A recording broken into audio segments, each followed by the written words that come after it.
नमस्ते बच्चों, कैसे हो? बढ़िया हो सभी? मस्त हो, आनंद में हो, खुश हो? और खुश रहने चाहिए, आनंद में रहने चाहिए, है ना? और मैंने बताया था आज 2 क्लास डलेगी, जो अभी अपलोड होगी एक क्लास, उसके बाद ये क्लास डलेगी। दोनों क्लासें अपलोड होने के बाद आपके डाल दी जाएगी। ठीक है, अब करते हैं हम कुछ सवाल, कुछ करेंगे एबीसीडी वाले सवाल। कौन से सवाल? एबीसीडी वाले, जो इसमें थे 37वें क्वेश्चन में थे एबीसीडी वाले सवाल। एक बात थोड़ी पहले इसमें स्याही डाल लेते हैं, स्याही डाल लेते हैं।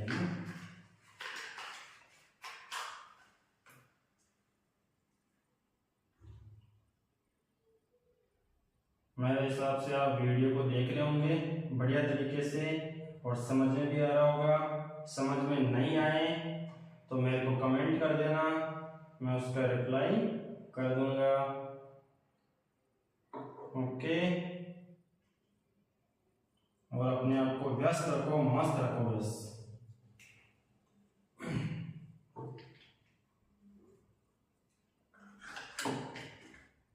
चलो, तो 24-25 तक हो गए थे अपने पास, प्रायिकता के सवाल हो गए थे। उसके बाद हम चलते हैं एबीसीडी वाले प्रश्नों पर, जो कि कितने क्वेश्चन हैं?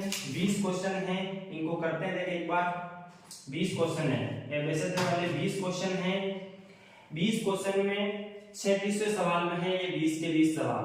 37वें सवाल में 20 के 20 क्वेश्चन हैं। सही विकल्प का चयन कीजिए। किसका करना है? सही विकल्प का चयन करना है, गलत का नहीं करना है, ध्यान रखना। किसका नहीं करना है? गलत का नहीं करना है। हाँ, निम्न में से पहला सवाल, निम्न में से ए परिमेय संख्या नहीं है। तो सबसे पहले हम दोनों संख्याओं की बात कर लेते हैं, परिमेय और अपरिमेय। परिमेय और अपरिमेय दोनों की बात कर लेते हैं, दोनों की बात कर लेते हैं, परिमेय और अपरिमेय। ये दोनों ही मिलके कौन सी संख्या बनाती हैं? वास्तविक। वास्तविक के 2 भाग होते हैं, वास्तविक संख्या अपरिमेय और परिमेय को मिला के बनती है। ठीक है, एक बार फिर से इसमें क्वेश्चन में पूछा है निम्न में से अपरिमेय संख्या नहीं है। तो सबसे पहले बात कर लेते हैं परिमेय और अपरिमेय की। दोनों ही वास्तविक संख्या के भाग हैं। परिमेय में कौन कौन सी आती हैं और अपरिमेय के अंदर कौन कौन सी आती हैं? इसमें p बटा q रूप की संख्याएं आएगी, जहां पर p और q पूर्णांक हैं और q का मान 0 नहीं है। इस रूप की संख्या आएगी। इस समय अंडर रूट के अंदर आएगी, या फिर पाई ले लो, √2, √3, √5, √6, ऐसे √7, √8, √9 नहीं होगी, ध्यान रखना। √9, √4 ये नहीं होगी अपरिमेय संख्या, ध्यान रखना, क्योंकि ये 9 किसी न किसी प्राकृत संख्या का या पूर्ण संख्या का, पूर्णांक संख्या का क्या है?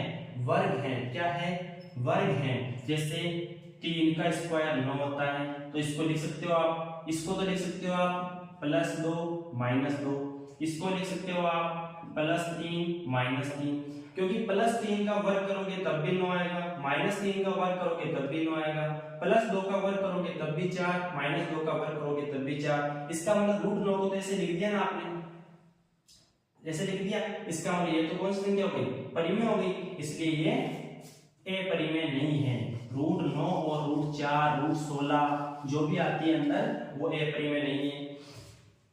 जैसे मान लो आप बोल दोगे सर √343, ये भी अपरिमेय नहीं है, क्योंकि ये 7 1/3 यहाँ 3 लगा दो, ये भी अपरिमेय नहीं है, क्योंकि ये 7 का घनमूल होता है, 7 का घन होता है, यानी 343 का घनमूल 7 होता है। ठीक है, तो ये भी अपरिमेय नहीं है, ये भी परिमेय संख्या है। तो इस प्रकार की संख्या है कि वो अपरिमेय होगी। इसमें देखो, जैसे 1/2, 3/5, 4, -3, 0, 7, देख लो। 0 के नीचे हर में 0 नहीं आना चाहिए, हर में 0 नहीं आना चाहिए। जैसे ऐसे नहीं होना चाहिए 1/0, ये नहीं होना चाहिए, ये गलत है, ये परिमेय नहीं है, ये ध्यान रखना, ये अपरिभाषित है, इसको परिभाषित नहीं कर सकते आप। तो 0 0 के घर में 1 है तो हो सकती है परिमेय हो सकती है, 1/2 है, 3/5 है, -5/8 है, इस प्रकार की संख्या हो सकती है। और दशमलव के रूप में देखें तो जिनके ऊपर बार लगा रहता है वो परिमेय संख्या है, जिनके ऊपर बार लगा रहता है वो परिमेय संख्या है, जिनके ऊपर बार नहीं लगा रहता है लेकिन एक जगह रुक जाती है, बार नहीं लगा रहता लेकिन एक जगह रुक जाती है, शांत हो जाती है, वो भी परिमेय है। और इसमें ऐसी संख्याएं जो दशमलव के बाद चलती ही रहती है, कभी भी शांत नहीं होती और अंकों की पुनरावृत्ति नहीं होती, जैसे 1 2 7 9, कभी भी वापस 1 2 7 9 नहीं आएगा, अलग अलग टाइप की संख्या आती रहेगी, अलग अलग टाइप की संख्या आती रहेगी, इस प्रकार से चलती ही रहेगी संख्या, है ना। तो कभी भी शांत नहीं होगी, यानी रुक नहीं रही है, चलती ही रह रही है, और कभी भी आवर्ती नहीं हो रही है। इसलिए यहाँ पर तो क्या देखो 3 5 का मतलब बार लगा हुआ, इसमें क्या है 3 5 वापस आ रहा है, 3 5 वापस आ रहा है, बार बार आ रहा है, इसलिए इसके ऊपर क्या लगा दिया, बार लगा दिया, इसके ऊपर बार लगा दिया। तो शांत नहीं, ये शांत नहीं है लेकिन बार लगा हुआ है, और ये शांत है, तो शांत है और एक जगह रुक गई और आवर्ती नहीं होगी, इसलिए परिमेय संख्या है ये।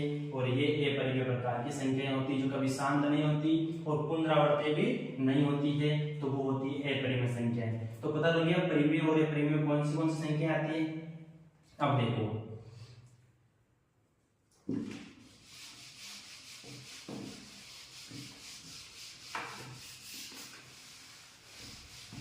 अब कह रहा है ये, फिर से देखो क्वेश्चन, अपरिमेय संख्या नहीं है तो √2 अपरिमेय संख्या है, √8 अपरिमेय संख्या है, √10 अपरिमेय संख्या है, √9 अपरिमेय संख्या नहीं है क्योंकि इसका मान प्लस और माइनस 3 होता है, और जो कि क्या हो जाएगी, ये परिमेय हो जाएगी। क्या हो जाएगी, परिमेय भी हो सकती है, पूर्णांक भी हो सकती है, परिमेय भी हो सकती है और पूर्णांक भी हो सकती है, क्योंकि +3 और -3 पूर्णांक भी हैं और परिमेय भी हैं।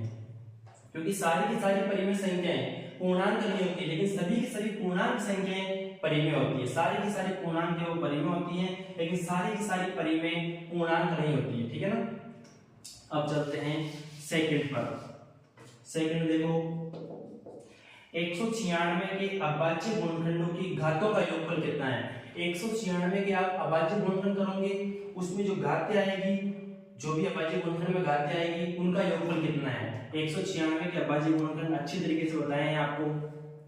सम संख्या 2 का भाग जाएगा, 1 में नहीं जा रहा, 19 में देखो, 2 9 18, 1 बच गया 16 हो गया, 2 8 16, फिर 2 का भाग, 2 4 8, 2 9 18, फिर 7 का भाग, 7 7 50, फिर 7 का भाग 1 बार। तो 196 को लिख दोगे आप 2 की घात 2, 2 दो बार आ रहा है, 2 की घात 2, 7 दो बार आ रहा है, 2 की घात 2। तो क्या पूछा है, अभाज्य गुणनखंडों की घातों का योगफल। 2 घातें कितनी आ रही, 2 + 2, कितना आ रहा है घातों का योगफल, 4। कितना आ रहा है, 4। एक बार फिर से, 196 के अभाज्य गुणनखंडों की घातों का योगफल, 196 के अभाज्य गुणनखंड किए, इस रूप में लिख दिए, फिर इनकी घातों का योगफल करना है। तो घातें कितनी है, 2 + 2 4, है ना। अब देखो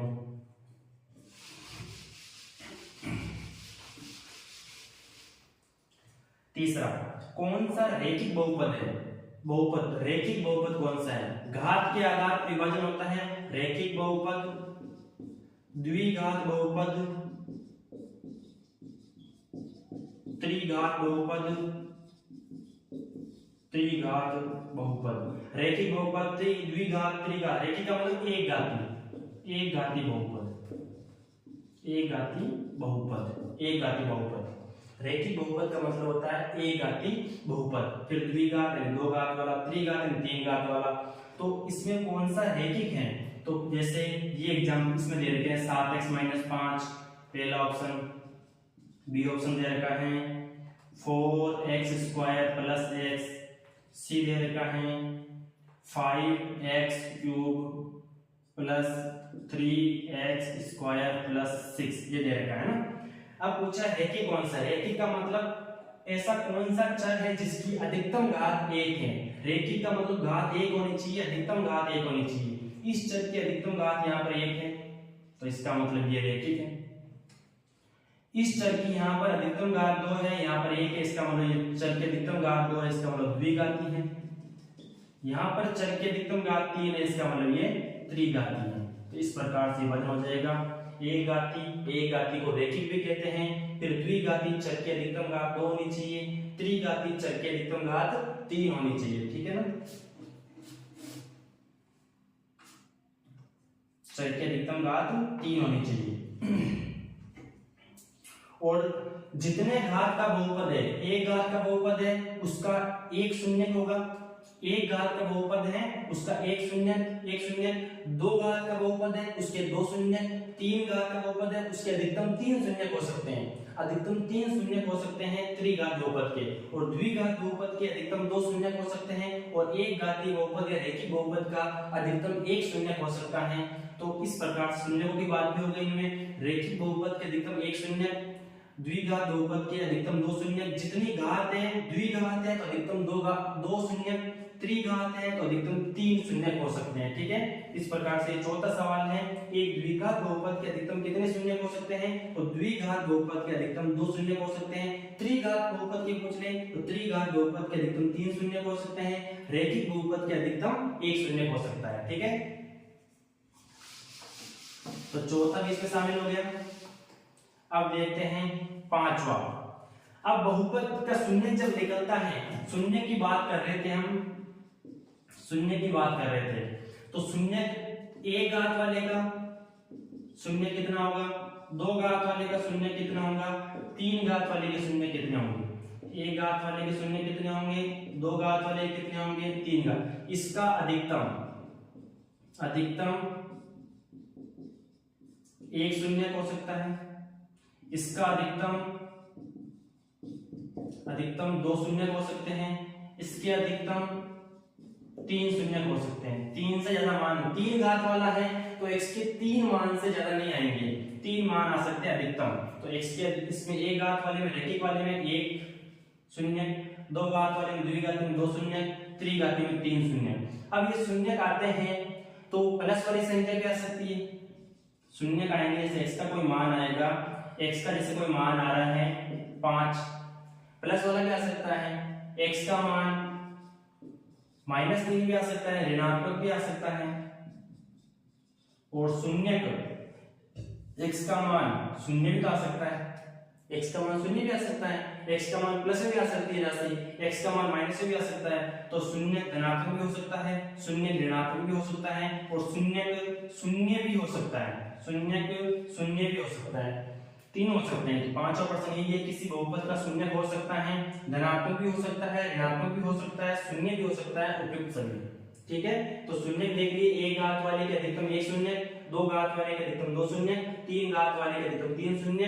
अब ये शून्य जिसमें दो शून्य एक शून्य का है, धनात्मक भी हो सकता है, वो ऋणात्मक भी हो सकता है, और जीरो भी हो सकता है, शून्य भी हो सकता है, ठीक है। हाँ तो देख लो एक बार, फिर छठा कराते हैं।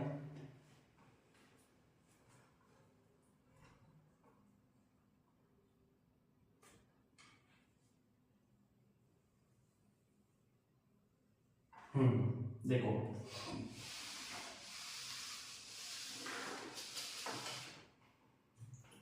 छठा देखो, द्विघात बहुपद के शून्य क्या है? द्विघात बहुपद x² माइनस 6x प्लस 8, इसके शून्य निकालने हैं। क्या निकालने हैं? इसके शून्य निकालने हैं। क्या निकालना है? इसके द्विघात बहुपद के शून्य।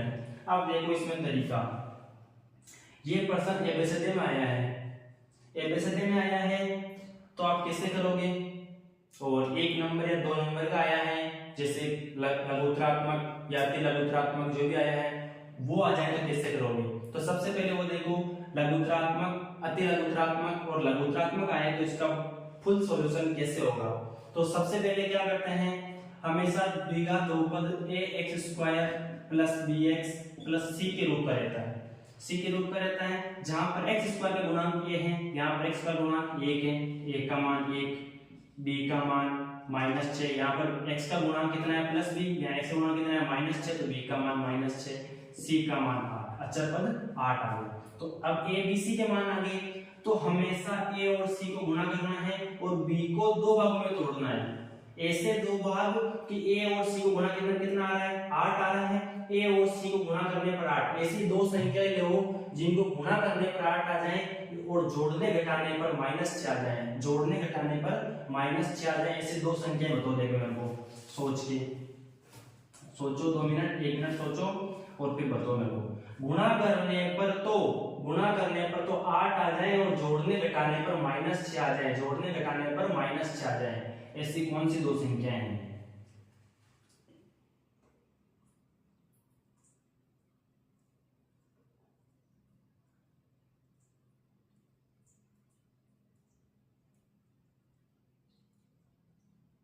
तो कौन कौन सी है देखो, देखें गुणा करने पर 8 आना चाहिए, तो किसको किसको गुणा करूं मैं, 1 और 8 को गुणा करूंगा तब 8 आएगा।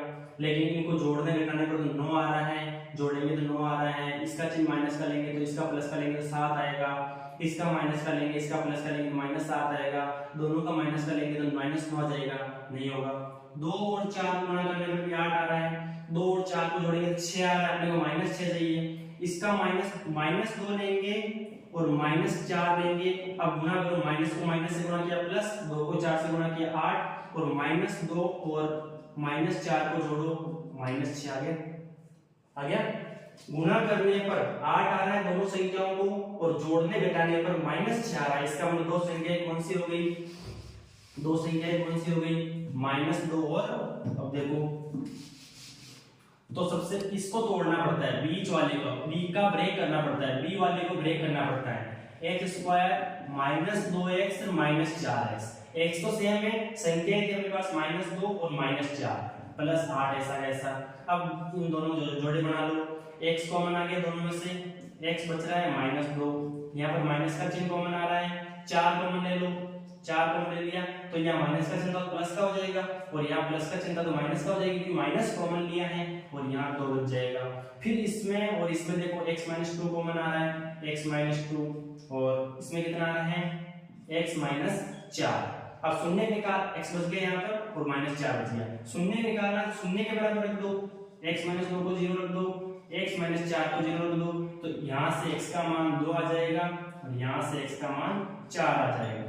इस प्रकार ये शून्य का बेस है, क्योंकि द्विघात बहुपद था इसलिए अधिकतम 2 ही शून्य आ सकते हैं और दोनों धनात्मक आए हैं, ये ऋणात्मक भी आ सकते हैं, शून्य भी आ सकते हैं। इसका मतलब क्या गया, ये 2 शून्य का गया अपने पास, ये तो गया फुल रूप में सॉल्यूशन करते हैं तब। और ऐसे चेक करना हो आपको ऑप्शन दे रखा है कौन कौन से होंगे।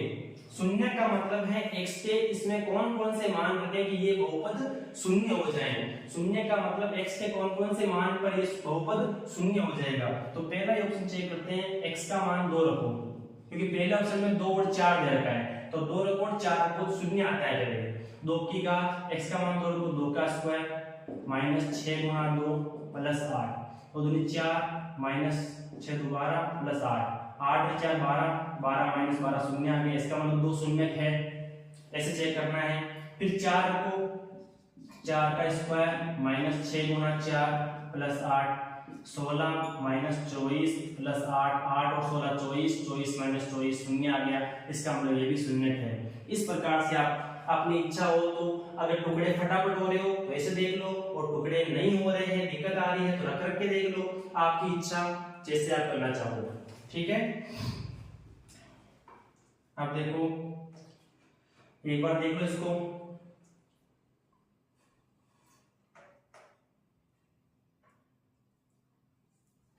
और इसी में एक आता है बहुपद के शून्य निकालने के लिए ही आपको उसमें बताएंगे समीकरण के हल में श्रीधराचार्य सूत्र बताएंगे आपको। जो शून्य आते हैं वही उसके क्या आते हैं फिर हल आते हैं, जो उस समीकरण को संतुष्ट करते हैं।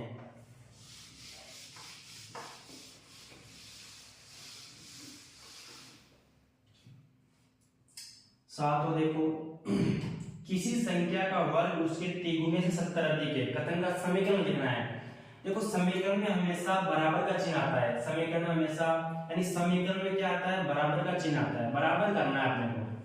समीकरण में क्या आता है, बराबर का चिन्ह आता है, दोनों तरफ पलड़े बराबर होना चाहिए, यानी ये कांटा है, दोनों तरफ पलड़े बराबर होने चाहिए, बराबर होने चाहिए, इसका मतलब समीकरण बनानी है। जैसे मान लो हम समीकरण चरों के रूप में क्यों लिखते हैं, जैसे देखो राम और श्याम, राम और श्याम है ना, राम और श्याम है।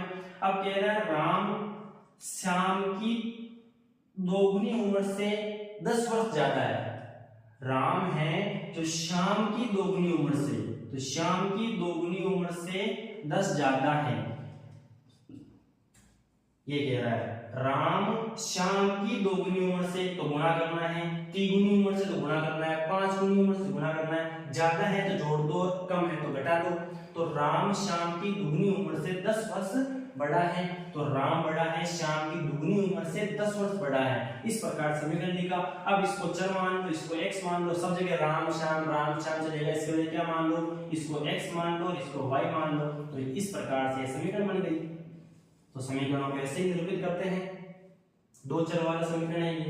तो इसमें क्या कह रहा है, किसी संख्या का वर्ग उसके तिगुने से 70 अधिक है, किसी संख्या का वर्ग, किसी संख्या का वर्ग, माना कोई संख्या x है, इसका वर्ग उसके तिगुने 70 अधिक है, उसी के तिगुने से 70 ज्यादा है। किसी संख्या का वर्ग कोई संख्या x मानी, उसका वर्ग उसके ही तिगुने से 70 ज्यादा है, तो उसके तिगुने से 70 ज्यादा कर दिया आपने, ये समीकरण बन गई। कथन को निरूपित कर दिया, कथन को निरूपित कर दिया। अब देखो फिर चलते हैं 8वां सवाल। समीकरण दे रखी है x² - 4x, बहुपद में कभी बराबर का चिन्ह नहीं लगता और समीकरण हमेशा बराबर का चिन्ह लगता है। कि हल कौन से होंगे, इसके हल निकालने हैं। हल का मतलब ऐसे x के कौन से मान हैं जो इसको संतुष्ट कर रहे हैं, ऐसे कौन से मान हैं जो इसको संतुष्ट कर रहे हैं। इधर 0 है तो इधर भी 0 आना चाहिए, तो इसमें ऑप्शन में ले लो, देखें पहला ऑप्शन दे रखा है 4, तो 4 ले लो, देखें 4 का स्क्वायर माइनस 4 गुना 4 बराबर 0, तो 16 माइनस 16 बराबर 0, इधर भी 0 बराबर 0, सही है। तो इसका मतलब 4 आएगा, सही है। अब 4 आएगा, अब 4 और 4 दो जगह हो गए इसमें। अब देखो बी ऑप्शन देखो, 2 और 2, तो 2 ले लो, 2 का स्क्वायर माइनस 4 गुना 2 बराबर 0, 4 माइनस 8 बराबर 0, इधर तो माइनस 4 नॉट इक्वल टू 0, तो ये तो नहीं होगा। फिर सी ऑप्शन कह रहा है 0 और 4, 0 ले लो, 0 का स्क्वायर 4 गुना 0 बराबर 0, 0 माइनस 0 बराबर 0, तो 0 बराबर 0 सही है, तो सही 0 आ गया। फिर 4 पर भी 0 आ रहा था, तो 4 वाला भी सही है, इसका मतलब ये ऑप्शन सही है, 0,4 सही है ना, 0,4 सही है। ऐसे भी कर सकते हो, यहाँ दोनों में x को बना रहा है, x को मैंने लिया, x माइनस 4 बच गया बराबर 0, इसका मतलब दो संख्याओं का गुणा 0 है, तो या तो x 0 है या x माइनस 4 0 है, एक मान तो x का मान 0 आ गया और x का मान कितना आ गया, 4 आ गया। दो संख्याएं गुणा में है, इसका मतलब या तो पहली संख्या 0 है तब भी उसका गुणा 0 होगा और दूसरी संख्या 0 है तब भी उसका गुणा 0 होगा, ठीक है।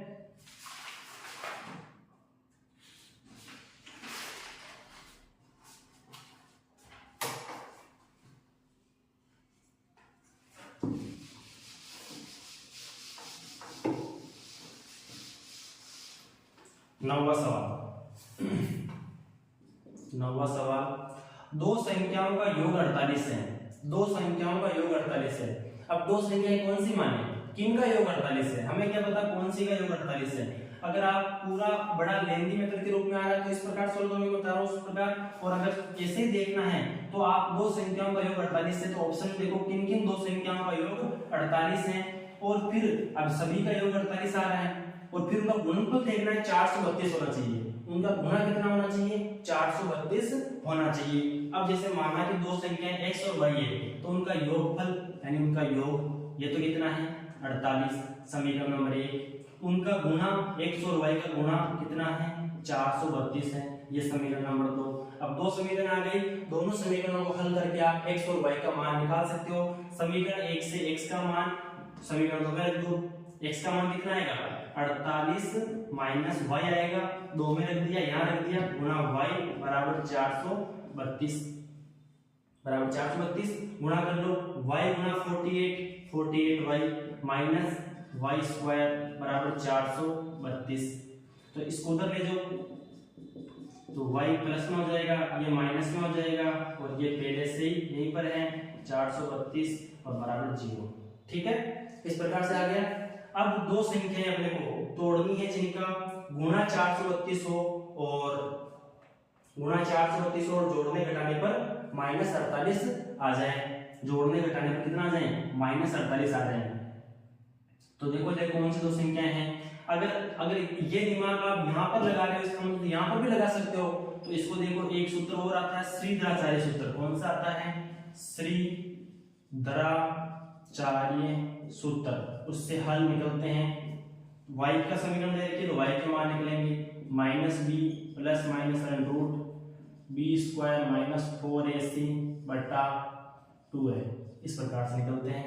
तो आप इसको हल करोगे, यहाँ पर a का मान 1, b का मान माइनस 48 और c का मान 432 रखोगे इसमें और निकालोगे क्या क्या y के मान आते हैं।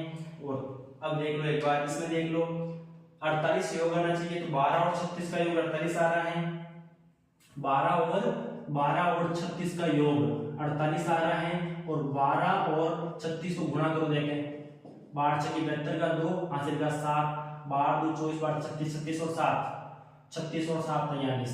इसका मतलब ये सही है, इसका मतलब 12 और 36 हो संख्या कौन सी है 12 और 36 है। ऐसे भी दिमाग लगा सकते हो, जोड़ लाने पर 48 आना चाहिए, गुणा आने पर 432 आना चाहिए, तो ऐसे दिमाग लगा सकते हो आप। ठीक है,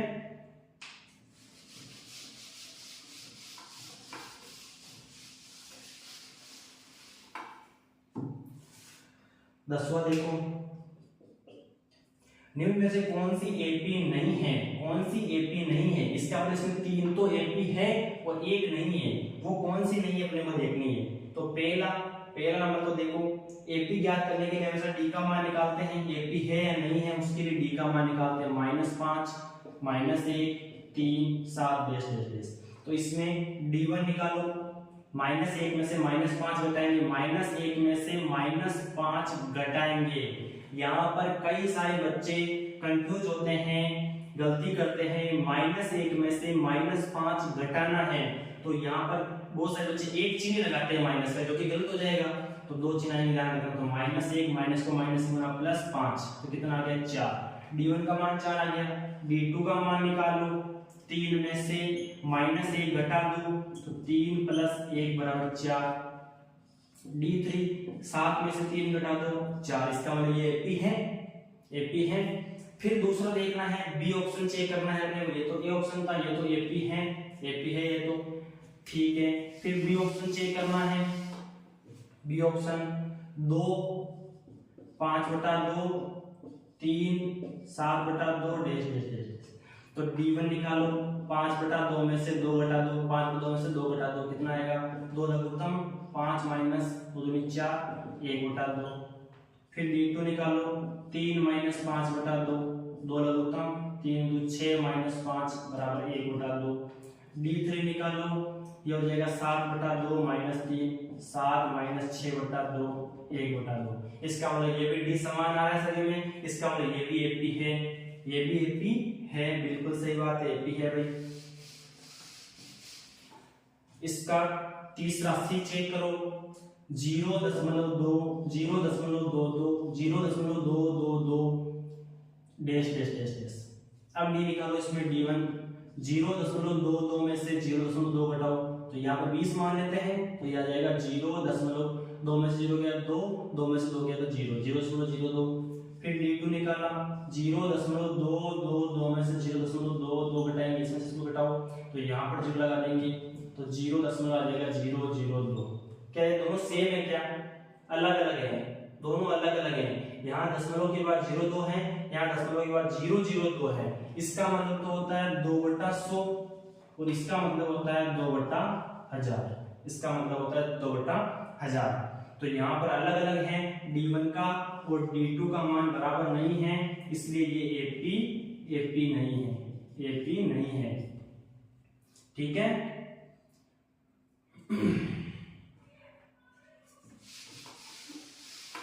तो सी ऑप्शन हो जाएगा, AP नहीं है ना, सी ऑप्शन हो जाएगा, AP नहीं है। अब देखो 11वां, 37वां का 11वां देखो, प्रथम 5 विषम संख्याओं का योगफल। प्रथम 5 विषम संख्याओं का योगफल ज्ञात करना है, तो आप ऐसे भी कर सकते हो। प्रथम 5 विषम संख्याएं कौन सी है? 1, 3, 5, 7, 9। प्रथम 5 विषम संख्याओं का योगफल, इनको जोड़ दो, और प्रथम 5 विषम संख्याएं हैं तो 5 का स्क्वायर इनका योगफल आएगा, 25 आएगा, जोड़ के देख लो। प्रथम 5 विषम संख्याएं हैं तो 5 का स्क्वायर इनका योगफल आएगा, 9 और 1 10, 7 और 3 10, 10 10 20, 20 और 5 25 आ गया। प्रथम 7 विषम संख्याओं का योगफल पूछता, प्रथम 7 विषम संख्याओं का योगफल 1 2 3 4 5 6 7, प्रथम 7 विषम संख्याओं का योगफल पूछता तो 7 का स्क्वायर गुण 50, इसका आंसर आता, इस प्रकार से आएगा। ठीक है ना, तो इसमें कितना हो जाएगा? 25 हो जाएगा। प्रथम 5 विषम संख्याओं का योगफल पूछा है तो 25, प्रथम 7 विषम संख्याओं का योगफल पूछे तो 7 का स्क्वायर गुण 50, इसका आंसर आ जाएगा। अब पूछा है दूसरा 12 का है 2 के प्रथम 6 गुणजों का योगफल। 2 के प्रथम 6 गुणज कौन से होते हैं? 2 के प्रथम 6 गुणज, 2 एकम 2, 2 दूनी 4, 2 तिया 6, 2 चौक 8, 2 पंज 10, 2 छक्की 12। कितने गुणज हो गए? ये 6 गुणज हो गए, तो 6 गुणज आ गए। अब इसमें 6 गुणज हैं तो n का मान तो 6 हो गया, एक का मान प्रथम पद 2 हो गया, d का मान 4 हो गया, और अंतिम पद n बराबर 12 हो गया। अब क्या निकालना है? Sn निकालना है, तो निकाल लो Sn। n/2 प्रथम पद प्लस लास्ट पद, ऐसे लिखते हैं, तो 6/2 प्रथम पद, ये कितना है? 2, अंतिम पद 12, तो 6/2 गुणा 14, 2 से 14, 7 6 42, जोड़ लो। ऐसे भी जोड़ सकते हो आप, 2 और 4 6 6 12, 12 8 20, 20 और 10 30, 30 और 12 42, ऐसे जोड़ सकते हो। 2 के प्रथम 6 गुणजों का योग कितना होगा? 42। सूत्र याद नहीं है, लेकिन सूत्र तो याद करना पड़ेगा आपको, क्योंकि वो तो बड़े प्रश्नों में भी काम आएगा। ऐसे वाला से तो बड़ा प्रश्न आएगा ही आएगा, तो बड़ा सूत्र तो याद होना जरूरी है। a का मान निकालना आना चाहिए, b का मान निकालना आना चाहिए, n 6 तरह का है, n का मतलब अंतिम पद होता है। ये सारी चीजें आपको आना जरूरी है। छोटे छोटे प्रश्नों का यही फायदा है कि आप इनको सीधा भी कर सकते हो और सूत्र लगा के भी कर सकते हो। अब कहा है एक पासे को एक बार फेंकने पर, एक पासे को एक बार फेंकेंगे तो कितने परिणाम आएंगे? 6 परिणाम, 1 2 3 4 5 6, 6 परिणाम आएंगे। और किसकी प्रायिकता 1/2 है? प्रायिकता 1/2 किसकी किसकी है इसमें बता देंगे। एक अभाज्य संख्या आने की प्रायिकता 1/2 है, एक अभाज्य संख्या आने की। अभाज्य संख्या कौन कौन सी है? 2 3 5।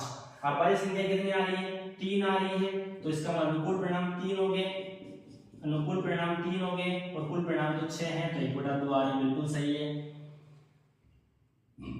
एक सम संख्या आने की, सम संख्या 2 4 6 आती है, तो 3 संख्या हो गई कुल 3/6, इसकी प्रायिकता 1/2। विषम संख्या आने की 1 3 5, विषम संख्या आने की प्रायिकता, ये 3 संख्या है, कुल 6 है, तो 1/2, तो तीनों की प्रायिकता 1/2 है। तीनों ही समप्रायिक घटना है, तीनों ही समप्रायिक घटना है। ठीक है, तीनों ही समप्रायिक घटना है, तीनों ही समप्रायिक घटना है। ठीक है, अगला क्वेश्चन देखते हैं 13वां, 37वें का 13वां। इसमें 20 सवाल है, 37वें का 13वां देखते हैं क्या कह रहा है। 13वां नहीं, 14वां सवाल। कौन सा बिंदु चतुर्थांश सेकंड में स्थित है? आपको पता होना चाहिए कि 4 चतुर्थांश होते हैं, पहला दूसरा तीसरा और चौथा। पहले बिंदु प्लस प्लस के रूप में होते हैं, दूसरे में माइनस प्लस के रूप में, तीसरे में माइनस माइनस के रूप में, और चौथे में प्लस माइनस के रूप में। तो देखो बिंदु कौन सा सेकंड में स्थित है, सेकंड में कौन सा होगा जिसके फर्स्ट वाले पर भुज पर माइनस का चिन्ह और कोटि पर प्लस का चिन्ह हो, तो कौन सा वाला है, पहला ऑप्शन उसमें दोनों पर ही भुज और कोटि में माइनस का चिन्ह है, इसका मतलब थर्ड में आएगा। दूसरा ऑप्शन है एक में पहले में भुज में प्लस का है कोटि में माइनस का है, तो भुज में प्लस का कोटि में माइनस का है, चौथे में जाएगा। तीसरा भुज में माइनस का है और कोटि में प्लस का है, तो इसमें जाएगा, इसका मतलब -5,8 इसमें आएगा, -5,8 दूसरे चतुर्थांश में आएगा, और 6,10 दोनों पर ही प्लस का है भुज और कोटि पर, इसका मतलब फर्स्ट में जाएगा। तो तीसरा ऑप्शन हो जाएगा इसमें, कौन सा हो जाएगा, तीसरा ऑप्शन हो जाएगा। छोटी छोटी चीजें हैं, आपको आना जरूरी है।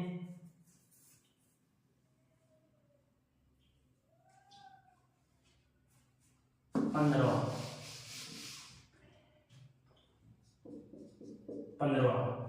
यदि a12 का मान 29 है, तो इसमें n का मान पता चल रहा है, n का मान कितना हो गया, 12 हो गया। नीचे यहाँ पर जो संख्या रहती है वो n रहती है, और d का मान दे रखा है 3, a का मान निकालना है, तो बस an दे रखा है, n दे रखा है, d दे रखा है, a निकालना है, तो ap का nवा पद n बराबर a plus n minus 1 into D. n का मान 29, a का मान ज्ञात करना है, n का मान 12 माइनस 1 इंटू डी का मान 3, तो 29 बराबर a प्लस 11 गुणा 3 33, तो a बराबर इधर लियो, तो 29 माइनस 33, तो कितना हो जाएगा, a बराबर -4, a बराबर -4, बी ऑप्शन, a बराबर -4, बी ऑप्शन आ जाएगा इसमें, a बराबर -4, बी ऑप्शन हो जाएगा इसमें ना। n दे रखा है, n दे रखा है, d दे रखा है, a निकालना है, तो ap का nवा पद का सूत्र लगा दो व्यापक पद का, और उससे आपका a का मान आ जाएगा, क्योंकि तीन वैल्यू दे रखी है, n दे रखा है, n दे रखा है, d दे रखा है, तो आप a निकाल सकते हो, पहले बताया था मैंने ना, ठीक है।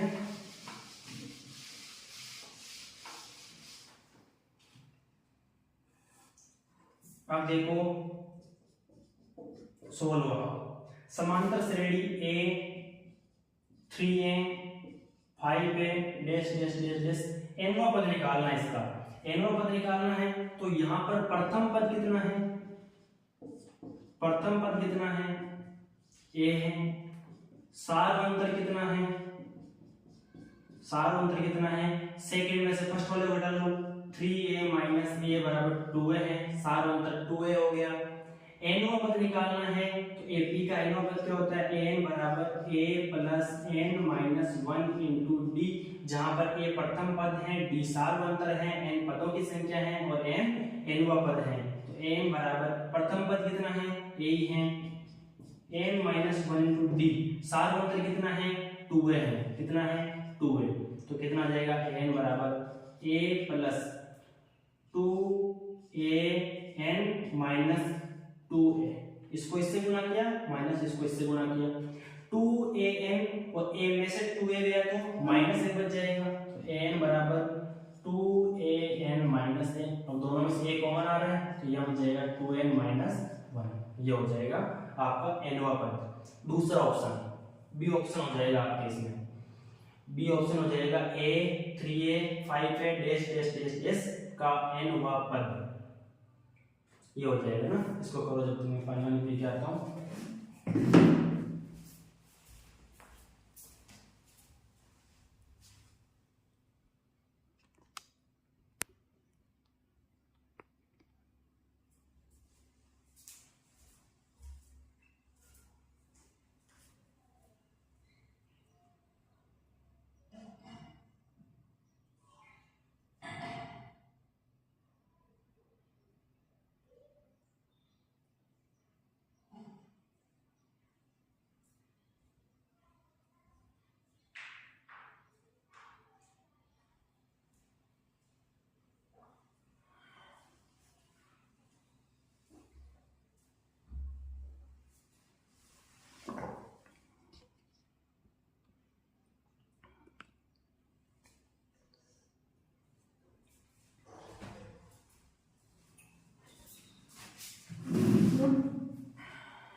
प्रैक्टिस करना बहुत जरूरी है। जब तक आप प्रैक्टिस नहीं करोगे कोई मतलब नहीं है। Practice is the main perfect for human body and mind.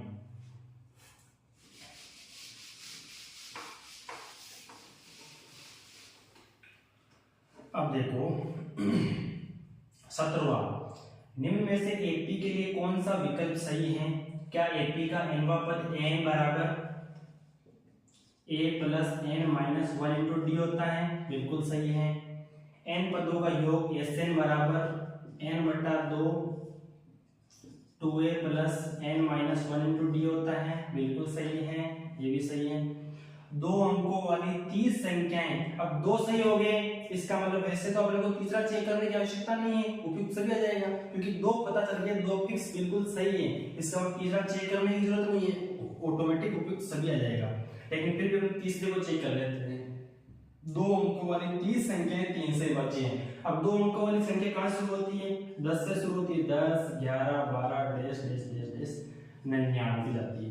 इसमें कितनी संख्याएं 3 से विभाजित चेक करना अपने को, तो पहले करा चॉइस पर्सन, तो पहली संख्या कौन सी 3 से विभाजित है? 12, फिर 15 आएगी, फिर 18 आएगी, और लास्ट संख्या वैसे ही 99 है। लास्ट संख्या वैसे ही 99 है। तो अब देखो लास्ट संख्या 99 है, इसका मतलब कितना हो जाएगा? ए का मान 12, डी का मान 3, अब एन का मान 99। तो सबसे पहले अपने को एन का मान निकालना पड़ेगा। एन का मान निकालो एपी के एन पद से, एन बराबर a plus n minus 1 into d, क्योंकि कितनी संख्या पता करना पड़ेगा। तो एन का मान 99, ए का मान 12 प्लस एन माइनस 1, एन का मान कितना है निकालना पड़ेगा, माइनस 1, डी का मान 3, 12 इधर लेके आ जाओ, कितना हो जाएगा? घटाएंगे तो 87 हो जाएगा, बराबर n माइनस 1 इंटू 3। तो ऐसे गुणा कर लो, यहीं पर यहीं पर गुणा कर लो, कितना हो जाएगा? 3n माइनस 3 को इधर ले आओ, 90 हो जाएगा, बराबर 3n, n का मान हो जाएगा 30। वही निकालना है, कितनी संख्या विभाज्य है? 30 संख्या विभाज्य है। n का मान निकालना था अपने को, दो अंकों वाली 30 संख्याएं 3 से विभाज्य है। 30 संख्याएं 3 से विभाज्य है। आप इस गण के भी देख सकते हो, 12 15 18 21 24 27 30 33 36 39 42 45 प्रकार से आप 99 जाओगे, उनको गिनोगे तो 30 संख्याएं ही होगी। और वैसे उनका सूत्र है, तो सूत्र से करो ना, सीधा हिसाब हो जाएगा। ठीक है,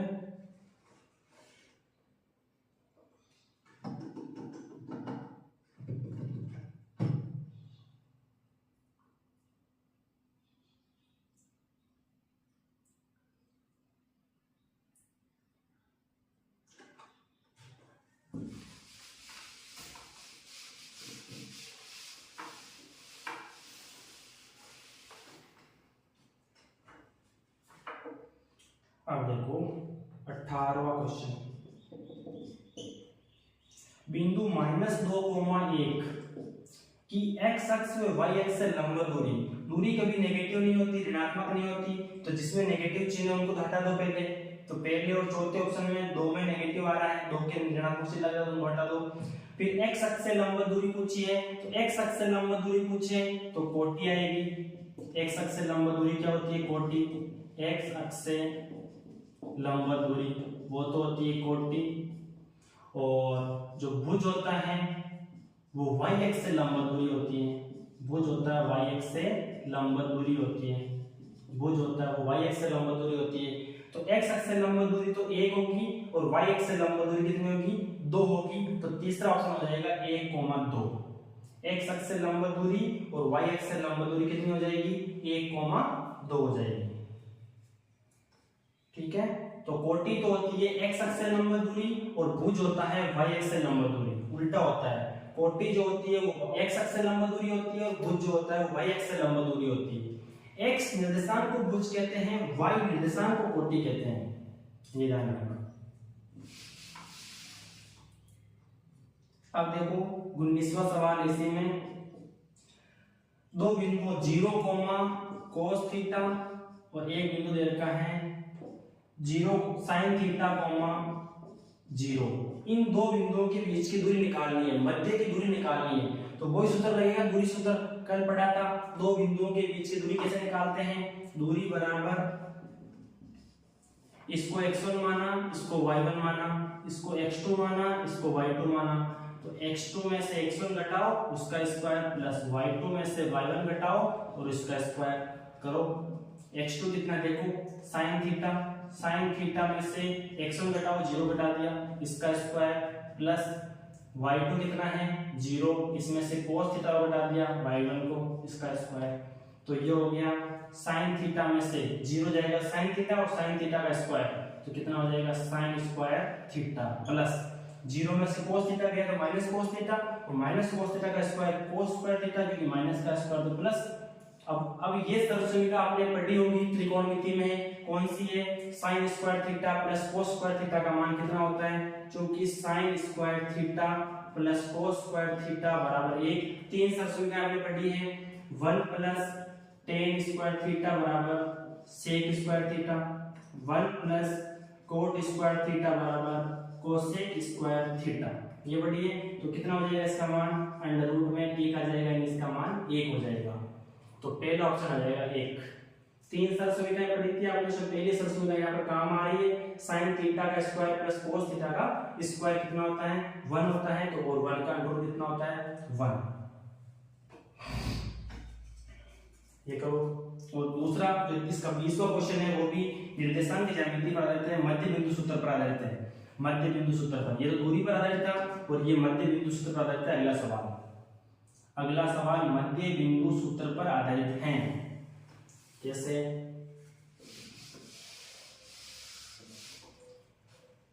एक रेखा का एक सिरा, जैसे कोई रेखा है उसका एक सिरा दे रखा है, कितना है? 4,0 और मध्य बिंदु दे रखा है 4,1। इस रेखा का मध्य का बिंदु दे रखा है 4,1। इसको A मान लो, इसको B मान लो, और रेखा के दूसरे सिरे का निशान, इसका मान निकालना है अपने को, इसका मान निकालना है। ठीक है, तो मध्य बिंदु है, तो मैंने बताया था इन A और C का मध्य बिंदु कौन सा है? B है। तो B का जो x निर्देशांक होगा वो उन दोनों के x निर्देशांकों का योग का आधा होगा। ये बताया था मैंने, जो मध्य बिंदु का x निर्देशांक होगा, जो भुज होगा, उन दोनों भुजों के योग का आधा होगा, और जो इसकी कोटि होगी y निर्देशांक होगा, उन दोनों की कोटियों का योग का आधा होगा। ये होता है मध्य बिंदु सूत्र।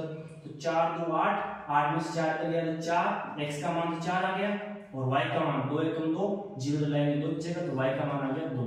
यानी ये बिंदु आ गया, दूसरा सिरा आ गया अपने पास 4,2, 4,2 आ गया, यानी दूसरा ऑप्शन आ गया 4,2। बी ऑप्शन आ गया 4,2। ए और सी का मध्य का बिंदु बी है, तो बी का जो भुज होगा, यानी बी का जो x निर्देशांक होगा, उन दोनों सिरों वाले के x निर्देशांकों के योग का आधा, क्योंकि मध्य का है ये इसलिए आधा करेंगे इसका, और इसका जो कोटि होगी उन दोनों की कोटियों के योग का आधा। ये है मध्य बिंदु सूत्र वाला। इस प्रकार से आपके ये 20 के 20 सवाल हो गए इसमें एलसीडी वाले। मेरे हिसाब से थोड़ा बहुत समझ में आया होगा, और थोड़ी बहुत प्रैक्टिस अपने को करनी है तो पूरा हो जाएगा, है ना? ठीक है।